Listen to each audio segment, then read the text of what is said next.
when I was young, when I was the first time in Nazca, I realized that in the ground you find some lines with a white stuff.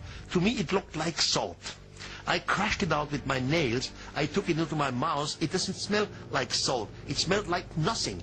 I went to the hotel. I stirred it in hot and cold water, but nothing changed. So I asked the Dresden University, please take some samples of this. What is this? They analyzed it in the big microscope, and out comes a crystalline glass.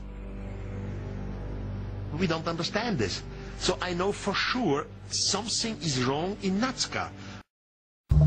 In 1998, perfectly round, highly radioactive iron pipes were found in and around a cavern located underneath an iron pyramid on a mountain in a mostly uninhabitable area of China.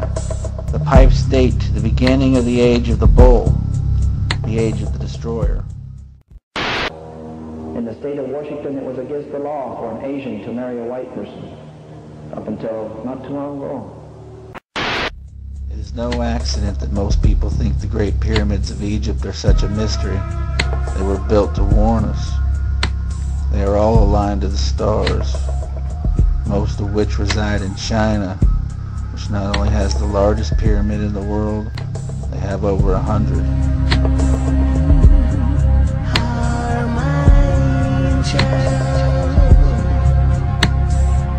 In 1912, two travel agents by the name of Fred Meyer Schroeder and Oscar Mayman for the first time ever reported these pyramids to the Western world. They stated it was more eerie than if we had found them in the wilderness. Here they have been under the nose of the world, but unknown to the Western countries. The reporting of this was put aside to make way for the sinking of the Titanic. The Titanic was a large passenger ship owned by 33rd degree Mason J.P. Morgan. Later, James Gussman and his co-pilot stated after having technical difficulties which led them off course while flying during the Second World War, I banked to avoid a mountain and we came out over a level valley. Directly below was a gigantic white pyramid. In 1947, in the New York Sunday News, an article was published with a photo. The story was then quickly replaced by a report of a UFO crashing in Roswell, and the media was flooded with stories of the Egyptian pyramids being built by aliens.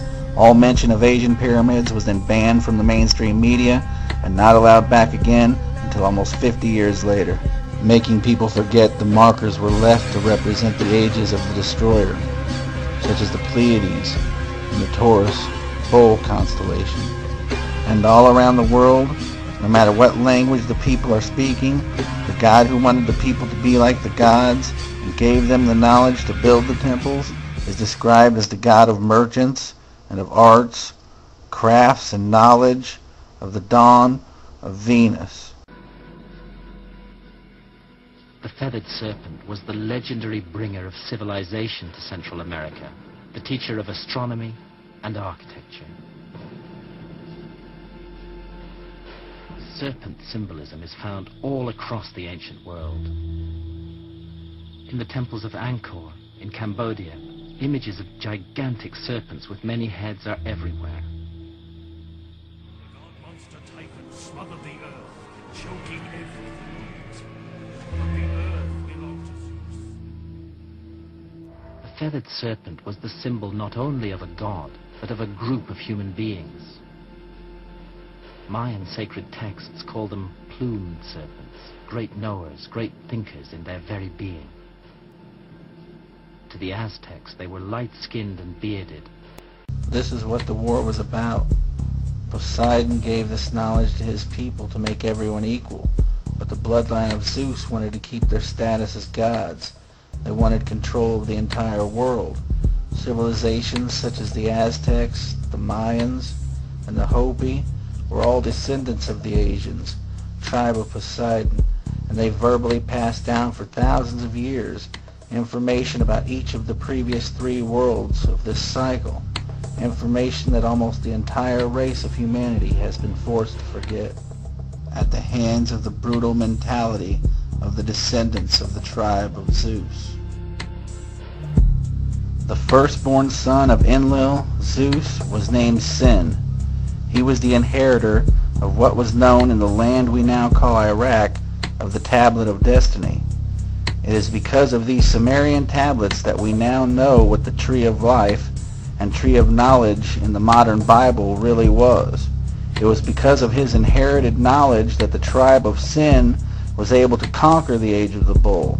This gave Sin the titles Lord of the Cowherders and Lord of the Calendar. He was worshipped by his descendants as the one who determines the destinies of distant days. And on his head he wore 2 bull horns, and their symbol was the cross.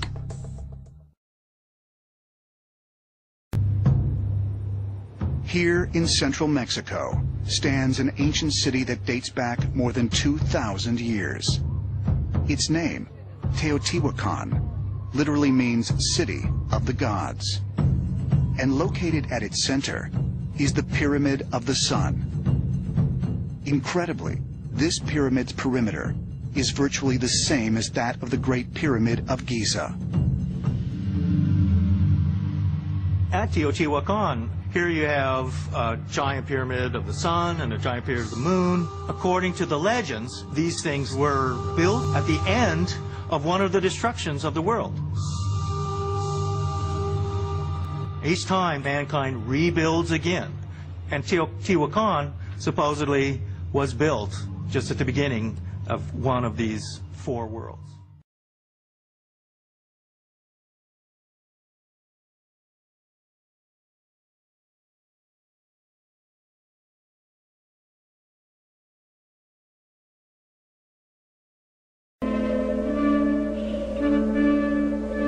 To the Hopi, life is part of an infinite pattern, a continuum of cycles within cycles. The spinning of the planets reflects the cycle of the seasons, and the circular journey of human life mirrors this larger pattern. The Hopi believe they emerged from below into this world after 3 prior worlds had begun and ended. They say the earth split open, that they emerged from a new crack we now call the Grand Canyon. If you went straight through the Hopi reservation to the other side of the world, you would come out in Tibet. The Tibetan word for sun is the Hopi word for moon, and the Hopi word for moon is the Tibetan word for sun, because they're on the opposite sides of the world. After they emerged from the ground, the bloodline of Zeus appointed Massa as guardian of their new territory. The people that worked under Massa to rebuild the new cities we now call Masons. Massa owns this land over here. We met him in Oloraibi, and then he gave us permission to live here with him and give us this knowledge to take care of this world for him. So this really belongs to the Great Spirit, Massa. This figure represents the Great Spirit or guardian of this land that we came on. In the first figure carved by the Hopi ancients, the Great Spirit or Creator meets man. The Creator then gave man the sacred circle, a promised life of peace and plenty if, and only if, man would follow the spiritual path. While the brown man waited, the white man traveled the earth on a mission to spread the spiritual circle and return with knowledge. He was supposed to bring this, but instead he brought a symbol of a cross, they said. It's on here, cross. They were light-skinned and bearded.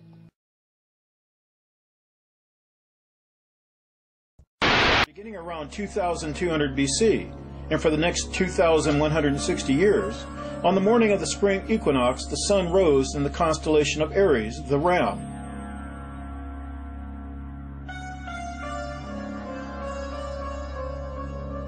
Therefore, in ancient Egypt during the age of the Ram, the Egyptians worshipped the Ram, and numerous statues and monuments were dedicated to the Ram god. Egyptian kings, most notably King Ramesses, were associated with the constellation of Aries, the Ram, and numerous statues of the Ram god, including those protectively surrounding the image of Ramesses, were erected throughout Egypt, and as guardians of his temple and mortuary complex.